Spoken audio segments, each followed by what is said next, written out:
കൃഷ്ണായ വാസുദേവായ ഹരയേ പരമാത്മനി പ്രണതക്ലേശനാശായ ഗോവിന്ദായ നമോ നമഃ. ഹരിനാമകീർത്തനം ശ്ലോകം 10. തത്വത്തിനുള്ളിലുദയം ചെയ്തിരുന്ന പൊരുളെത്തിയിടുവാൻ ഗുരുപദാന്തെ ഭജിപ്പവനും മുക്തിക്കു തക്കൊരുപദേശം തരും ജനനമറ്റിയിടുമന്നവനും നാരായണായ നമഃ. അപ്പോൾ 10ാമത്തെ ശ്ലോകം എന്ത് പറയണമെന്ന് നമുക്ക് നോക്കാം.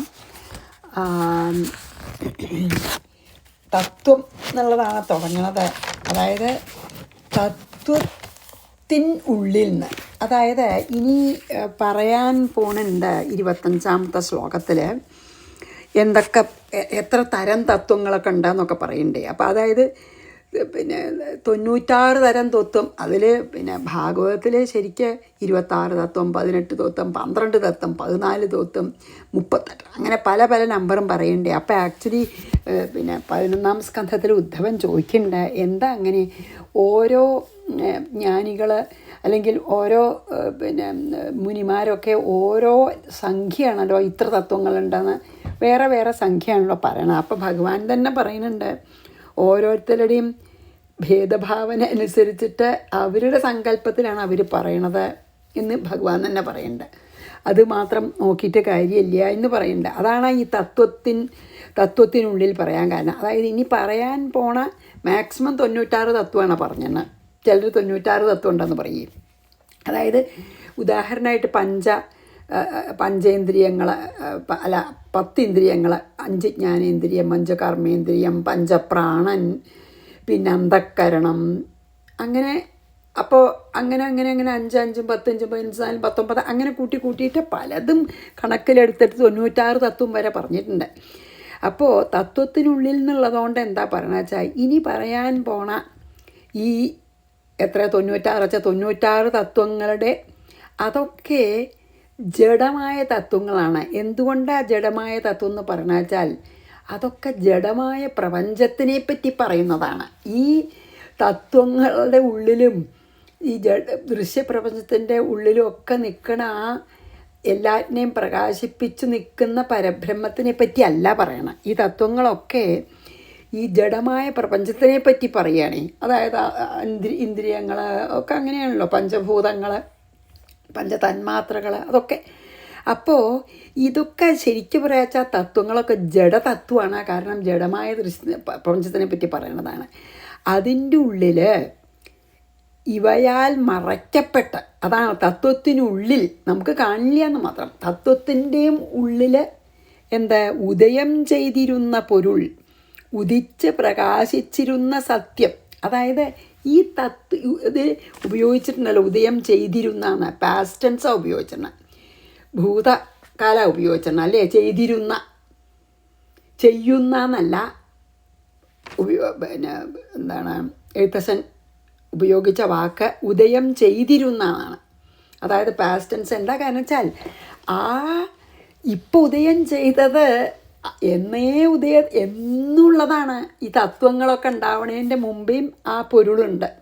ഉദയം ചെയ്തിരുന്ന പൊരുളിന്ന്, ഉദിച്ചു പ്രകാശിച്ചിരുന്ന മുമ്പെന്നെ ഈ പ്രപഞ്ചത്തിൽ സൃഷ്ടിസ്ഥി സംഹാരമൊക്കെ നടക്കണതിൻ്റെ മുമ്പേയും സൃഷ്ടിസ്ഥി സംഹാരം നടക്കുമ്പോഴും സൃഷ്ടിസ്ഥി സംഹാരം കഴിഞ്ഞാലും ഒരേപോലെ പ്രകാശിച്ച് നിൽക്കുന്നതാണ് ആ പൊരുൾ. അതാണ് ഉദയം ചെയ്തിരുന്ന പറഞ്ഞ മുമ്പെന്നെ ഉള്ളതാണ്. അതുകൊണ്ടാണ് പാസ്റ്റ് ടെൻസ് ഉപയോഗിച്ചത്. അപ്പോൾ ഉദയം ചെയ്തിരുന്ന ആ പൊരുള് ഒരു തരത്തിലുള്ള കേടും കൂടാതെ വർത്തിക്കുന്ന നിത്യമുക്തമായ ആ പൊരുളാണ് ബ്രഹ്മം, അഥവാ നമ്മളെപ്പോഴും പറയണ അഖണ്ഡബോധ സ്വരൂപം. ഇനി ബ്രഹ്മം തന്നെയാണ് അത്. ഇനി എത്തിടുവാൻ, അതായത് അങ്ങനെയുള്ള ബ്രഹ്മത്തെ പ്രാപിക്കാനായിട്ട്, അല്ലെങ്കിൽ ആത്മസാക്ഷാത്കാരം ലഭിക്കാനും പറയാം. ബ്രഹ്മത്തെ പ്രാപിക്കുക എന്നുള്ളത് ഒന്ന് തന്നെയാണ്. ആത്മസാക്ഷാത്കാരം ലഭിക്കാൻ എന്താ വേണ്ടത്? ഗുരുപദാന്തേ ഭജിപ്പവൻ. അതിന് വേണ്ടിയിട്ട് ആ മോക്ഷ അല്ലെങ്കിൽ ആത്മസാക്ഷാത്കാരത്തിന് വേണ്ടിയിട്ട് സദ്ഗുരുവിൻ്റെ പാതാരബന്ധത്തെ സേവിക്കുന്നവൻ, സേവിക്കുകയാണ് വേണ്ടത്, സേവിച്ചാൽ മുക്തിക്കു തക്ക, അതായത് മോക്ഷപ്രാപ്തിക്ക് ഉതകുന്ന, അങ്ങനെ ഒരാൾ ഒരു സദ്ഗുരുവിനെ സേവിച്ചാൽ മുക്തിക്ക് കാരണമായിട്ടുള്ള അല്ലെങ്കിൽ മോക്ഷപ്രാപ്തിക്ക് ഉതകുന്ന ഉപദേശം, ആത്മതത്വോപദേശം തരും. ആ സദ്ഗുരു നൽകും. അർഹിക്കുന്നുണ്ടെങ്കിൽ തരുമല്ലോ. അന്നവന് അത് അങ്ങനെ ഉപദേശം കിട്ടിയാൽ ശിഷ്യന് ജനനമറ്റീടും, അതായത് നിത്യസത്യമായ ബ്രഹ്മം തന്നെയാണ് എന്ന ബോധം തെളിയിച്ചു കൊടുക്കും. ആര്? അതാണ് ഉപദേശം. ആ ഉപദേശം നൽകിയാൽ അപ്പം തന്നെ നിത്യസത്യമായ ബ്രഹ്മം തന്നെയാണ് എന്ന ബോധം തെളിഞ്ഞിട്ട് ജ്ഞാനം ഉണ്ടാവും ആ ശിഷ്യന്. അപ്പം എന്താണ്? ജനനമരണമാവുന്ന ഈ സംസാര ദുഃഖം നശിക്കും. അതായത് അയാൾക്ക് അദ്ദേഹത്തിന് അല്ലെങ്കിൽ ശിഷ്യന് പുനരാവൃത്തിരഹിതമായ മോക്ഷം സിദ്ധിക്കും. അങ്ങനെ എനിക്കൊരു ഗുരുവിനെ സമീപിക്കാനും മോക്ഷം ലഭിക്കാനും ഇടവരണേ, അല്ലെങ്കിൽ അതിനുള്ള ഭാഗ്യം ഉണ്ടാവണേ, നാരായണായ നമ. അങ്ങനെ ഗുരുപാദങ്ങളെ സേവിക്കാൻ തോന്നണേന്ന് ഭഗവാനെ നമസ്കരിച്ച് പ്രാർത്ഥിക്കണം. അതാണ് ഒരു ചുരുക്കമായിട്ട് പറയുമ്പോൾ. ഇനി ഈ ജനനമരണ ചക്രത്തിൽ നിന്ന് നമുക്ക് ശരിക്കും ഇപ്പോൾ ഈ ശ്ലോകത്തിൽ എന്താ പറയണമെന്ന് വെച്ചാൽ, ജനനമരണ ചക്രത്തിൽ നിന്ന് നമുക്ക് എങ്ങനെ മോചനം നേടാം, എങ്ങനെ മോചനം ലഭിക്കും, അതാണ് പറയണത്. ഇപ്പോൾ തത്വങ്ങളൊക്കെ ജഡമാണ് പറഞ്ഞുവല്ലോ. കാരണം തത്വങ്ങളൊക്കെ ജഡമായിട്ടുള്ള ദൃശ്യപ്രപഞ്ചത്തെ പറ്റിയിട്ടാണ്. ചില തത്വങ്ങൾ നമുക്ക് നോക്കാം. ഇന്ദ്രിയങ്ങൾക്ക് വിഷയം തന്നെ ഈ ലോകമാണ്. ഇന്ദ്രിയങ്ങളുടെ വിഷയം തന്നെ ഈ പ്രപഞ്ചമാണ്. ഇപ്പോൾ കർമ്മേന്ദ്രിയാണെങ്കിലും ജ്ഞാനേന്ദ്രിയാണെങ്കിലും പിന്നെ പഞ്ചതന്മാത്രകൾ, പഞ്ചഭൂതങ്ങൾ ഒക്കെ ഈ ജഡമായിട്ടുള്ള ദൃശ്യത്തിൻ്റെ ഭാഗങ്ങളാണ്. അപ്പോൾ തത്വങ്ങളൊക്കെ ജഡമാണ്. കാരണം അതൊക്കെ ജഡമായിട്ട് ദൃശ്യപ്രപഞ്ചത്തെ പറ്റിയിട്ടുള്ളതാണ്. അപ്പോൾ ഇത് ഏതുപോലെ വെച്ചാൽ നേരിയ ഇരുട്ടുണ്ടോ വെച്ചോളൂ, ചെറിയ വെളിച്ചമുള്ളൂ വെച്ചോളൂ, അവിടെ കയറിനെ പാമ്പാണെന്ന് നമുക്ക് തോന്നി നമുക്ക് ഭയം ഉണ്ടാവാം, ഇല്ലേ? പാമ്പാന്ന് തോന്നാം, നമ്മൾ ഭയപ്പെടാം. എന്നാലോ വെളിച്ചം കൊണ്ടുവന്നാലോ ആ തെറ്റിദ്ധാരണ നീങ്ങും. നമ്മൾക്ക് പേടി ഉണ്ടായിരുന്നു വെച്ചാൽ പേടി മാറും ചെയ്യും. അതേപോലെയാണ് പ്രപഞ്ചം ഉണ്ട് എന്നുള്ള തോന്നലും നമ്മുടെ ആ അജ്ഞാനമാകുന്ന ഇരുട്ടിലേ തോന്നുള്ളൂ അത്രേ. അതാണ് പറയണത്. അജ്ഞാനമാകുന്ന ഇരുട്ടിൽ നമ്മളാവുമ്പോഴാണ് ഈ പ്രപഞ്ചം സത്യമെന്ന് തോന്നണത്. ഏതുപോലെ?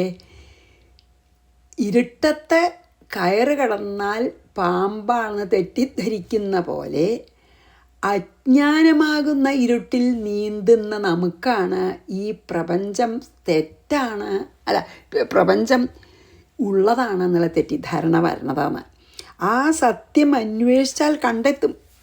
പക്ഷേ ഇതിലിപ്പോൾ എന്താ പറയണത്? എഴുത്തച്ഛൻ അന്വേഷിച്ചാൽ കണ്ടെത്തും. പക്ഷേ അനവധി ജന്മങ്ങൾ കൊണ്ട് സത്യം അന്വേഷിക്കാനും അത് സാക്ഷാത്കരിക്കാനും ഭാഗ്യം ഇതുവരെ ലഭിക്കാത്തവർക്ക് എന്ത് ചെയ്താൽ മതി എന്നാ പറയണ എഴുത്തച്ഛൻ? ഗുരുപദാന്തേ ഭജിക്കുക എന്ന്, അല്ലേ? സദ്ഗുരുവിനെ സമീപിക്കുക, സേവിക്കുക. അപ്പോൾ ഭഗവാൻ തന്നെയാണ് ഗുരുരൂപത്തിൽ. സദ്ഗുരു ആവണമെന്ന് നിർബന്ധമാണ് കേട്ടോ. സദ്ഗുരുവിനെ നമ്മൾ സമീപിച്ച് സേവിക്കണം. അപ്പം ഭഗവാൻ തന്നെ ഗുരുരൂപത്തിൽ വന്ന് നമുക്ക് ജ്ഞാനോപദേശം ചെയ്യും. എങ്ങനത്തെ ഉപദേശം? ജ്ഞാനപ്രാപ്തിക്കുതകുന്ന ഉപദേശം ചെയ്യും. അങ്ങനെയുള്ള പക്ഷേ അങ്ങനെയുള്ള ഗുരുവിൻ്റെ അടുത്തെത്താനും വേണം ഭഗവത് കൃപ. അപ്പം ഭഗവത് കൃപ ഇല്ലാതെ ഒന്നും തന്നെ സംഭവിക്കില്ല. അതുകൊണ്ടാണ് ഭഗവാനെ നമസ്കരിക്കണം. അവനവന് യോജിച്ച ഓരോരുത്തരുടെയും ഭാവവും അനുഭവങ്ങളും വാസനകളും ഒക്കെ വേറെയല്ലേ.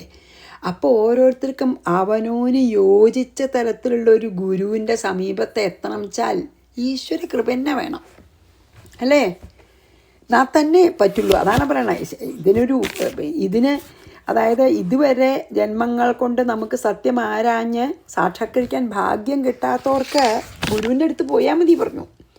പക്ഷേ നല്ലൊരു ഗുരു നമുക്ക് ചേരുന്ന തരത്തിൽ നമ്മളെ ശരിക്കന്നെ ഈ സംസാര സാഗരം കടത്തി തരുന്ന ഒരു ഗുരുവിനെ കിട്ടണമെങ്കിൽ ഈശ്വരാനുഗ്രഹം തന്നെ വേണം, ഈശ്വരകൃപ.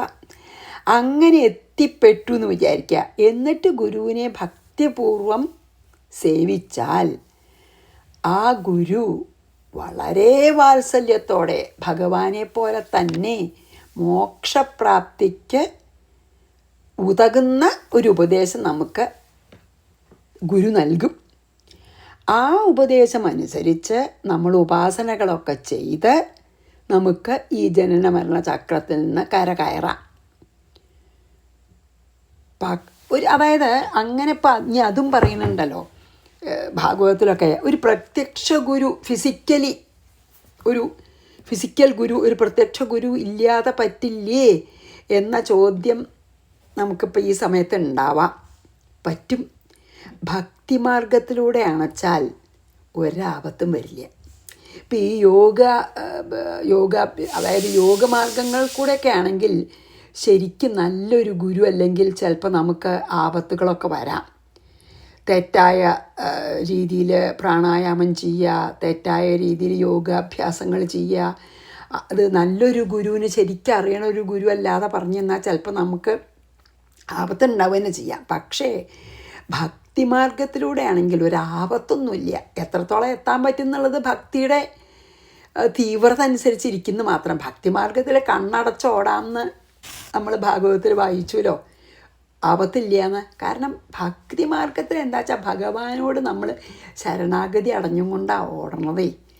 അപ്പോൾ കുറച്ചൊക്കെ അങ്ങോട്ടും ഇങ്ങോട്ടും ഒക്കെ നമുക്ക് ഡിസ്ട്രാക്ഷൻ ഉണ്ടാവുക അല്ലെങ്കിൽ നമുക്ക് ച്യുതി സംഭവിച്ചാലും ഭഗവാൻ തിരിച്ച് നമ്മളെ ശ്രേയോമാർഗത്തിലേക്ക് തന്നെ, അത് നമ്മൾ കണ്ടിട്ടുണ്ടല്ലോ, പ്രവൃത്തി മാർഗവും നിവൃത്തി മാർഗവും ഉണ്ട്.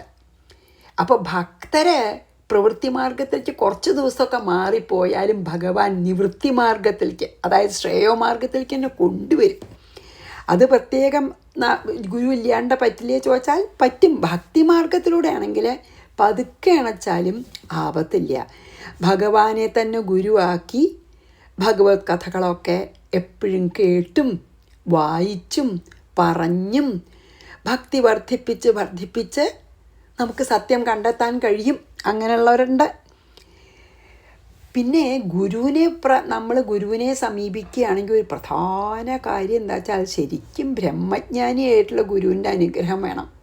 അങ്ങനെയുള്ള ഗുരുവിൻ്റെ അനുഗ്രഹം വഴിയുന്ന വാക്കുകളോ നോട്ടോ ഒക്കെ മതി. നമുക്ക് നേത്രദീക്ഷ എന്നൊക്കെ പറയൂലോ, സ്പർശദീക്ഷ, അത്രയൊക്കെ മതി നമ്മളെ ഉയർത്തി സത്യം അറിയാൻ പ്രാപ്തരാക്കാൻ വേണ്ടിയിട്ട് കേട്ടോ.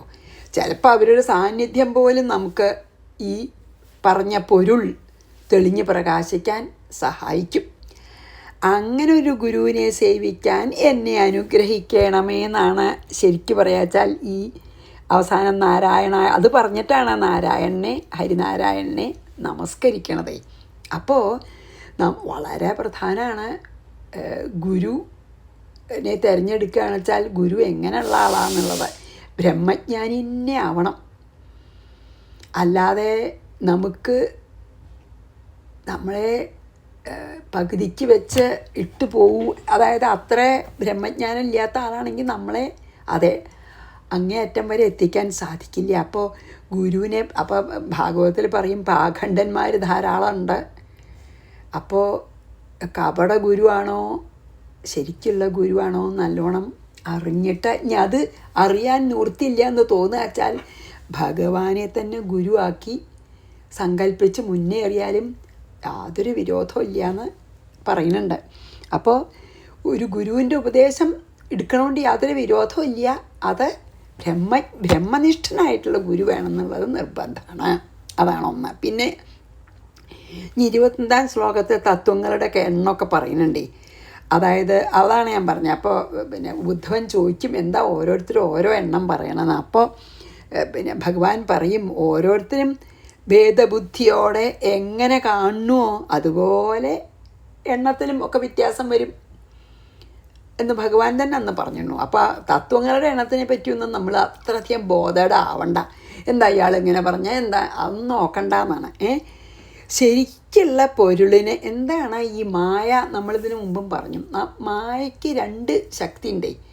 ഒന്ന് ആവരണം, ഒന്ന് വിക്ഷേപം. അപ്പോൾ ഈ ശരിക്കുള്ള പൊരുളിനെ അല്ലെങ്കിൽ ആ സത്തെ അല്ലെങ്കിൽ നമ്മുടെ പരമാത്മ ചൈതന്യത്തിനെ മറച്ച് മായ ജഡതത്വങ്ങളെയും ഈ ദൃശ്യപ്രപഞ്ചത്തിനെയും എന്താ ചെയ്യണത്? ഉണ്ടാക്കി കാണിക്കണം മായ. എന്നാലോ ഈ സൃഷ്ടിസ്ഥിതി സംഹാരങ്ങൾ നടക്കുമ്പോൾ മുഴുവൻ ഇതൊക്കെ സംഭവിക്കുമ്പോഴും മായ എങ്ങനെ ആവരണ മറച്ച് ആ സ്ഥാനത്ത് പല സാധനങ്ങളെയും നാമരൂപങ്ങളായിട്ട് ഈ പ്രപഞ്ചത്തിലത്തെ എന്തെല്ലാം ഉണ്ടാക്കണം മായ, അല്ലേ? തോന്നിക്കണം നമുക്ക് ശരിയാന്ന്. വിവിധ നാമരൂപങ്ങളോട് കൂടിയിട്ട് ഇതൊക്കെ സംഭവിക്കുമ്പോഴും ആ പരമാത്മ ചൈതന്യം അല്ലെങ്കിൽ പൊരുള് നിത്യസത്യമായിട്ട് യാതൊരു മാറ്റവും ഇല്ലാതെ സാക്ഷിയായി നിൽക്കുകയാണ്. അതുകൊണ്ടാണ് കയറിൽ സർപ്പം എന്ന് നമ്മൾ ആ ഉദാഹരണം നമ്മൾ എടുക്കണത്. അല്ലെങ്കിൽ മിറാഷ്, മറ്റേ ഡെസർട്ടിലത്തെ പിന്നെ എന്താണ് മരീചിക അല്ലേ, മിറാഷ്, അതും പറയുമല്ലോ. അതുപോലെ ഇപ്പോൾ കയറിൽ സർപ്പം എന്ന പോലെ തന്നെയാണ്. എന്താ വെച്ചാൽ കയറായിട്ട് ഇരിക്കുകയാണേ, അല്ലേ? ആലോചിച്ച് നോക്കിയാൽ കയറ് തന്നെയാണ്. നമുക്ക് ആ ഇരുട്ടത്ത് അല്ലെങ്കിൽ ചെറിയ വെളിച്ചത്തിൽ നമുക്കത് പാമ്പാണെന്ന് നമ്മൾ ഭ്രമിക്കുകയാണ്, തെറ്റിദ്ധാരണയാണ്.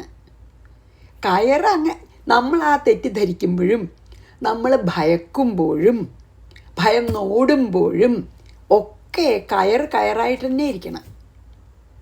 കയറിന് യാതൊരു വ്യത്യാസമില്ല. വെളിച്ചം കണ്ടുവരുമ്പോൾ ശരിക്കുള്ള കയറിനെ കണ്ടു. അതേപോലെ ഈ പരബ്രഹ്മം അല്ലെങ്കിൽ ആ നിത്യ അഖണ്ഡ ബോധം അങ്ങനെ പ്രകാശമാന സ്വയം പ്രകാശ സ്വരൂപിയായിട്ട് നിൽക്കുകയാണ്. ഈ മായ അതിനെ ഇങ്ങോട്ട് മറച്ചിട്ട് ഇരുട്ട് മറയ്ക്കുന്ന പോലെ ഇല്ലാത്തൊന്നുണ്ടെന്ന് നമ്മളെ തോന്നിക്കുകയാണ്. അതാണ് ഈ പ്രപഞ്ചം. അപ്പം ഇങ്ങനെ മറച്ചിട്ട് നമ്മൾക്ക് നാമരൂപങ്ങളെ കാണിക്കുന്നുണ്ടല്ലോ, അതിന് ശരിക്കും വിവർത്തം എന്നാ പറയുക. എന്താ കാരണം അറിയോ? ബ്രഹ്മം പരിണമിച്ചുണ്ടാവണതല്ല. ബ്രഹ്മത്തിന് എന്തെങ്കിലും ഒരു സാധനം, ഇപ്പം ഞാൻ പറയാം, പിന്നെ എന്താണ്, വെള്ളം തിളച്ച് ആ വെള്ളം പരിണമിക്കുകയാണ് ആവിയായിട്ട്, അല്ലേ? അതുപോലെയല്ല, വെള്ളം ഇല്ലാണ്ടേ പോലോ. ഇപ്പോൾ ഒരു പാത്രത്തിൽ നമ്മൾ വെള്ളം എടുത്തു, അത് തിളപ്പിക്കാൻ വെച്ചു. ആ വെള്ളം ലിക്വിഡായിരുന്നിട്ടുള്ള വെള്ളം അത് ഇവോപ്പറേറ്റ് ചെയ്തിട്ട് ആവിയാവുകയാണ്, അല്ലേ? അപ്പോൾ ആ വെള്ളം ഇല്ലാണ്ടേ ആവണമുണ്ട്. അപ്പോൾ എന്തെങ്കിലും ഒരു വസ്തുവിൻ്റെ പരിണാമമാണെങ്കിൽ ആ വസ്തു ഇല്ലാണ്ടേ ആവണമല്ലോ. പക്ഷേ ഇതങ്ങനെയല്ല, പരിണാമമല്ല. ആ വസ്തു എങ്ങനെയാണ് ഇരുന്നേർന്നത് അതുപോലെ തന്നെ ആ ബോധവസ്തു ഇരിക്കുന്നുണ്ട് അവിടെ. ആ ബോധത്തിനൊരു വ്യത്യാസമില്ല, അതുപോലെ ഇരിക്കുന്നുണ്ട്. അതിനെ മറച്ച് വേറൊന്നുണ്ടെന്ന് തോന്നിക്കുകയാണ്. അതിന് വിവർത്തം എന്നാ പറയുക. ഈ നാമരൂപങ്ങൾക്കൊക്കെ വിവർത്താണത്. അതിനെ വിവർത്തം എന്നാണ് വേദാന്ത ബുക്സിലൊക്കെ നമ്മൾ പറയുക. അതായത് ഈ പൊരുള് നിത്യസത്യമായിട്ട് ഒരു മാറ്റവും ഇല്ലാതെ നിൽക്കുകയാണ്. അപ്പോൾ കയറിനൊരു മാറ്റം ഇല്ലല്ലോ. നമ്മൾക്ക് പാമ്പാന്ന് തോന്നുമ്പോഴും പേടിച്ച് ഓടുമ്പോഴും ഒക്കെ കയറായിട്ട് നിൽക്കുകയല്ലേ. അതേപോലെ ഇങ്ങനെ ബ്രഹ്മത്തിൽ മാറ്റം ഒന്നും ഇല്ലാതെ മായ ഉണ്ടാക്കി കാണിക്കുന്ന നാമരൂപങ്ങളെയൊക്കെയാണ് നമ്മൾ വിവർത്തം എന്ന് പറയുന്നത്. അത് പ്രത്യേകം നമ്മൾ ഓർമ്മിക്കേണ്ടത്. ബ്രഹ്മത്തിനൊരു മാറ്റമില്ല. ബ്രഹ്മം പരിണമിച്ചുണ്ടാവുന്നതല്ല. ബ്രഹ്മം അതുപോലെ സ്ഥിതി ചെയ്യുന്നു. അതുകൊണ്ടാണ് എഴുത്തച്ഛൻ പറഞ്ഞത് ഉദയം ചെയ്തിരുന്നു എന്ന്. അതെപ്പോഴും ഉണ്ട്. ആദിമധ്യാന്തങ്ങളില്ലാതെ എല്ലാ കാലത്തും നിത്യസത്യമായിട്ട് നിലകൊള്ളുന്നതാണ്. അതുകൊണ്ടാണ് ഉദയം ചെയ്തിരുന്നു എന്ന് പാസ്റ്റൻസ് ഉപയോഗിച്ചത്. ജഡതത്വങ്ങൾ മായ ഉണ്ടാക്കുന്നതിന് മുമ്പ് തന്നെ ഉണ്ടായിരുന്ന അതേ സ്ഥിതിയിൽ ബ്രഹ്മം ഇന്നും തുടരുന്നു. ഒരു മാറ്റമില്ല. അത് നമ്മൾ ഇതിൽ പ്രത്യേകം ഓർമ്മിക്കണം. അപ്പോൾ അതുകൊണ്ടാണ് ഇതൊക്കെ ജഡാന്ന് പറയണതേ, ശരിക്കുള്ളതല്ലാന്ന്. ആ ഒരു പൊരുളില്ലെങ്കിൽ ഇതൊന്നുമില്ല. ആ പൊരുളിൻ്റെ സാന്നിധ്യത്തിൽ ഇത് നടക്കണമെന്നേ ഉള്ളൂ, അത്ര മാത്രമേ ഉള്ളൂ. അത് നമ്മൾ വളരെയധികം എന്താ പറയുക, മനസ്സിലാക്കേണ്ട ഒരു കാര്യമാണ്. പരിണാമമല്ല, അതിന് വിവർത്തം എന്നാണ് പറയുക. അതേപോലെ തന്നെ വളരെ ശ്രദ്ധിക്കേണ്ട ഒരു കാര്യം, നമ്മളെ ബ്രഹ്മനിഷ്ഠനായിട്ടുള്ള ഗുരു തന്നെ വേണം.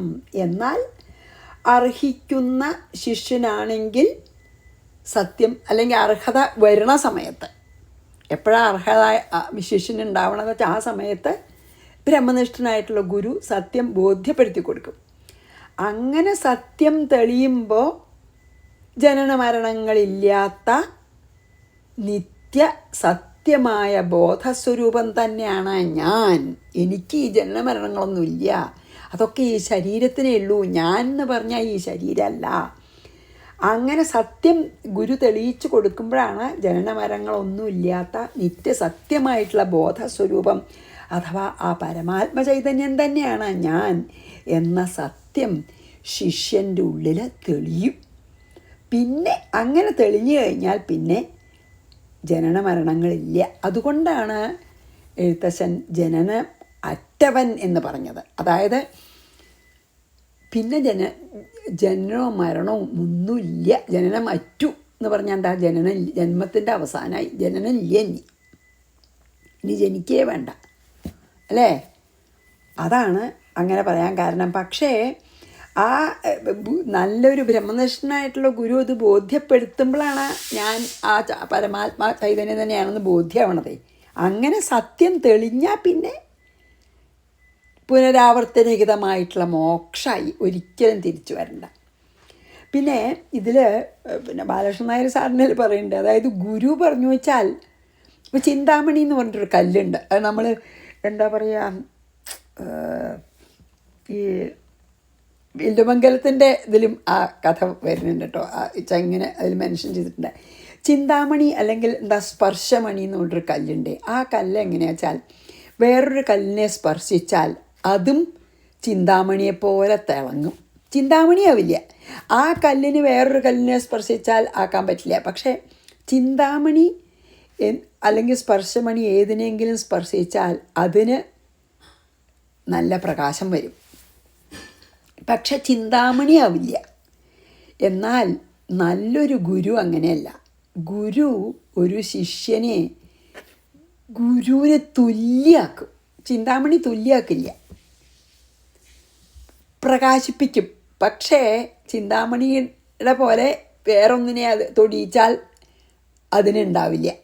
പക്ഷേ ഗുരു അങ്ങനെയല്ല. ഗുരു തനിക്കറിയുന്നതെല്ലാം പകർന്നു കൊടുക്കും, തനിക്ക് തുല്യനാക്കും. അപ്പോൾ ചിന്താമണി സ്പർശിക്കുന്നവരെ ചിന്താമണി ആക്കില്ല, പക്ഷേ അതുപോലെ ആക്കുകയുള്ളേ. പക്ഷെ ഗുരു അങ്ങനെയല്ല, തനിക്ക് തുല്യനാക്കും ശിഷ്യനെ. അതായത് ചിന്താമണി തന്നെ ആക്കുന്ന പോലെയാണെന്ന്. ചിന്താമണി ശരിക്കും ആക്കില്ല, ശിഷ്യൻ അവനവന് അല്ല, നല്ല ഗുരു ശിഷ്യനെ അവനവന് തുല്യാക്കുന്ന. അതൊന്ന്. പിന്നെ ഒരു കാര്യം കൂടി ഇതിലിപ്പോൾ നമ്മൾ ഓർമ്മിക്കേണ്ടത് എന്താണെന്ന് വെച്ചിട്ടുണ്ടോ, എന്തൊക്കെ പറഞ്ഞാലും നമ്മൾ തത്വവിചാരം ഇതിൽ വേണം. അതാണ് ഗുരുവിനെ സമീപിക്കാൻ പറയാനുള്ള പ്രധാന കാരണം. അതായത് നമ്മൾ ഇന്നലെ പറഞ്ഞു, കഴിഞ്ഞ ശ്ലോകത്തിൽ പറഞ്ഞു, കർമ്മം കൊണ്ട് കർമ്മബന്ധനം സാധ്യമല്ല. കർമ്മം കൊണ്ട് കർമ്മത്തിനെ ഒടുക്കാൻ സാധ്യമേ അല്ല. നല്ല കർമ്മങ്ങളെ കൊണ്ടോ എന്തേ പറ്റൂ? നമ്മുടെ തമോ ഗുണവും രജോ ഗുണവും ഒക്കെ ഇല്ലാണ്ടായി സത്വഗുണപ്രധാനിയായിട്ട് നല്ല കർമ്മങ്ങൾ ചെയ്ത് ചെയ്ത് ചെയ്ത് ചിത്തശുദ്ധി നേടാം. എന്നിട്ട് ചിത്തശുദ്ധി നേടിയിട്ട് പിന്നെ തത്വവിചാരം ചെയ്ത് എന്നിട്ട് പിന്നെ തത്വവിചാരത്തോടു കൂടിയ ഭക്തി വേണം. എന്നാൽ മാത്രമേ ആ ശുദ്ധ മനസ്സിൽ തത്വം തെളിഞ്ഞ് പ്രകാശിക്കൂ. അപ്പോൾ ഗുരുവിൻ്റെ അടുത്ത് പോയാലും നമ്മുടെ ചിത്തശുദ്ധി വരണ വരെ ഗുരു നല്ല ഗുരുവാണെങ്കിലും നമ്മൾ അർഹിക്കണ ചിത്തശുദ്ധി വരുമ്പോഴാണ് അപ്പോഴേ നമുക്ക് പകർന്നു തരുള്ളൂ. അത് നമുക്ക് പകർന്ന് തന്നു കഴിഞ്ഞാൽ ഞാൻ ആ പരമാത്മചൈതന്യം തന്നെയാണ്, ആ സത്യമായ ബോധസ്വരൂപം തന്നെയാണ് തെളിഞ്ഞ് കഴിഞ്ഞാൽ പിന്നെ ജനന മരണങ്ങളില്ല എന്ന് പറഞ്ഞു നിർത്താം. അതുകൊണ്ട് പത്താമത്തെ ശ്ലോകം ഒന്നും കൂടി വായിച്ച് നിർത്താം. തത്വത്തിനുള്ളിൽ ഉദയം ചെയ്തിരുന്ന പൊരുളെത്തിയിടുവൻ ഗുരുപദാന്തെ ഭജിപ്പവന്നു മുക്തിക്കു തക്കൊരുപദേശം തരും ജനനമറ്റിയിടുമന്നവനു. നാരായണായ നമഃ. ശ്രീകൃഷ്ണാർപ്പണമസ്തു. സർവത്ര ഗോവിന്ദനാമ സങ്കീർത്തനം. ഗോവിന്ദ ഗോവിന്ദ. ഗുരുവായൂരപ്പ ശരണം.